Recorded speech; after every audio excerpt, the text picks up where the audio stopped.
وكان صلى الله عليه وسلم يجمع يديه هكذا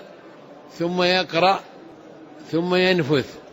يقول مثلا بسم الله الرحمن الرحيم، قل هو الله أحد الله الصمد لم يلد ولم يولد، وهكذا إلى آخر السور، ثم يمسح وجهه وما أقبل من جسده. يفعل ذلك 3 مرات عند النوم ليكون في حرز من شر أهل الشر ومن شر ما تجري به المقادير من طوارق الليل والنهار إلا طارقا يطرق بخير. وكان صلى الله عليه وسلم إذا أحس بألم مرض في جسده يجمع يديه وينفث فيها ويقرأ بعد كل قراءة آية أو آيتين، ينفث ثم يمسح بها وجهه وجسده. ولما اشتد عليه المرض صلى الله عليه وسلم في مرض الذي مات فيه، كانت عائشة رضي الله عنها تأخذ بيدي النبي صلى الله عليه وسلم وتقرأ وتنفث فيها ثم تمسح بها جسد النبي صلى الله عليه وسلم، لأن يدي النبي صلى الله عليه وسلم أبرك من يديها، ولأن القرآن مبارك، ولأن هذه سنته صلى الله عليه وسلم. وقد أمر النبي صلى الله عليه وسلم بعض الصحابة وهم يمشون في ليلة مظلمة وفيها برق ورعد أن يقرأ بهذه السور 3: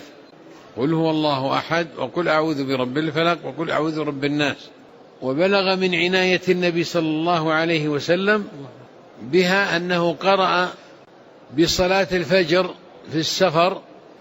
في الركعة الأولى بقل أعوذ برب الفلق، وفي الأخرى الأخيرة بقل أعوذ برب الناس، مع أن سنته صلى الله عليه وسلم الغالبة أنه يقرأ